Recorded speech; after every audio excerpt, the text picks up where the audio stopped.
Ground. Speaking of gaining ground, it's Drake Bassett, President and CEO, Palmer Home. Good morning, Drake. How are you, sir?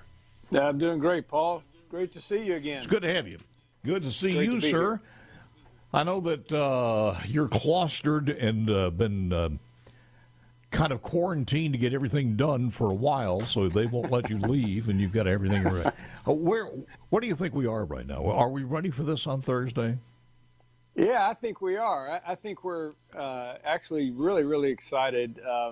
This is 10th year, and what's interesting is every year has a little bit of a twist. A couple of years ago we were, wrestling with COVID and all of that, but we're so excited, this year that this will be our first radiothon on the campus when the Wellness Center has been completed. So it's going to be a great experience, and wow. We did it on campus, last year up in Hernando, but we were still a little bit boxed in, and we were we just cracked the egg on construction. But now a year later, we are fully operational in that building. I can't wait for you to see it. I can't wait for the whole team to spend the day there. We've got folks coming from the public. We've got ice cream. We got coffee. But the best part is that it continues our tradition. So I'm so excited. Yeah. I was talking to Steve the other day, and I just said one of my great disappointments is I had planned to be there this year, and unfortunately cannot do that. But that is okay. That is okay. We'll be here, but hopefully we'll be able, because we got a whole staff there, and we'll be able to show some of the pictures. Yeah, you'll have a great team. Will we be set up at the Wellness Center? Oh yes, they will. We'll yes. be. We walk that's where the we're grounds. They know where they'll be. Yeah. So yeah, it's full blown. Drake, you're going to have to take a rain this, check and come see us as soon as possible. If folks don't know this, many years ago when we started talking about this, and I asked you what some of the things that you guys dreamed about, and hopefully you could get enough money to get it done, you were talking about the Wellness Center. I said, why is that needed? And then you started explaining it to me, and I said, how in the world have you guys functioned without that?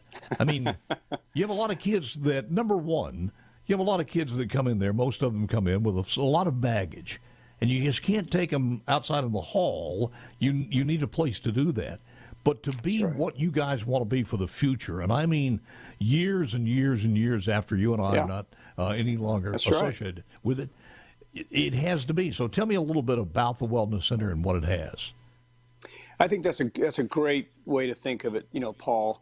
Palmer Home has been around for 127 years, but when you think about the next 100 years, then you got to think about the challenges that we're facing today and the challenges that we'll face in the future. And one of the things that I'm most proud of right now with Palmer Home is the effort on the part of the team, the staff, house parents, our counselors, teachers, everybody, to think in terms of becoming competent, really, really good, really great at working with children who've experienced trauma. Now, Palmer Home has always given its best and cared for children, and we've got incredible stories, and you know that.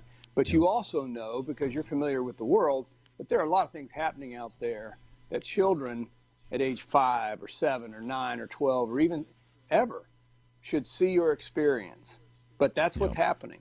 And so when children come to us, we want to be fully responsive, nimble, and the Wellness Center gives us the opportunity to receive, children and plan and provide all of the different needs that might come up in caring for the life of a child. So counseling and education,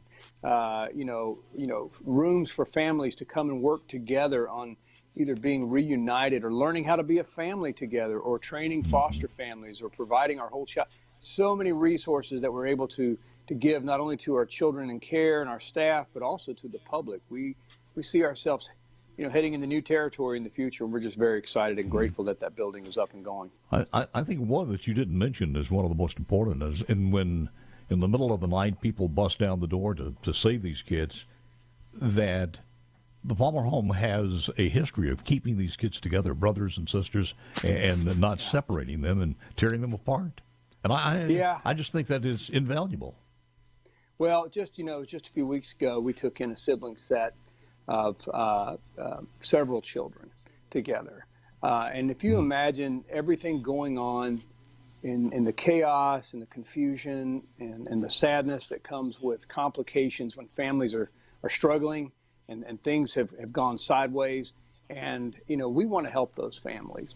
And one of the ways that we can help those families right out of the gate is to keep those kids together. And so when those children look around and everything else is coming apart, they can at least look at their brother or their sister, and they can hold hands, or they can hold on to each other, and they can navigate through that. And we want to keep that, going as much as possible. One of the things, and I was just looking over what we could relate to the audience coming up on Thursday, and Sure.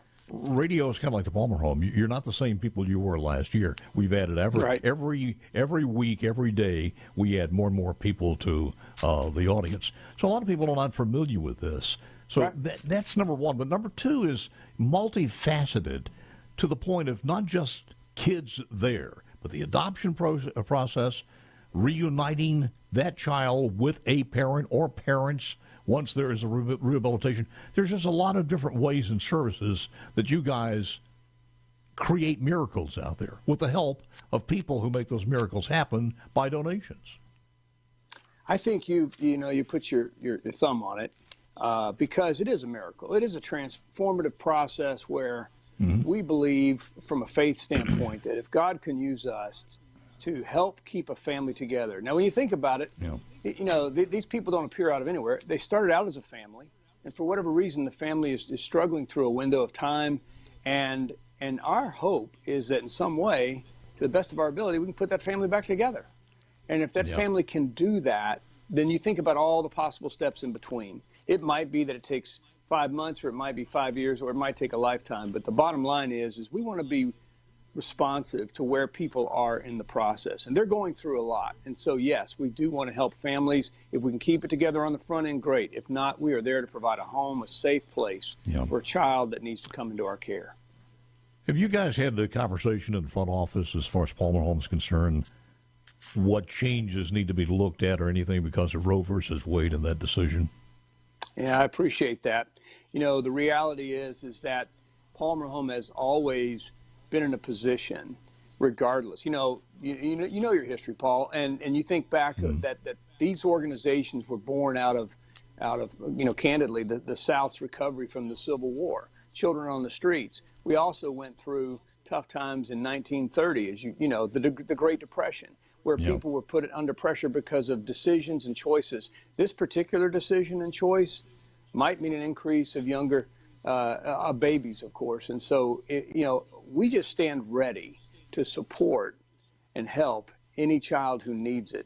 And so with these sorts of things happening and the conversations going on across the country, and you and I read it and track it every day, we just know that as pressure points increase, it's our responsibility to step up and provide. And that's one of the great things about Radiothon. It's one of the great things about Mississippi.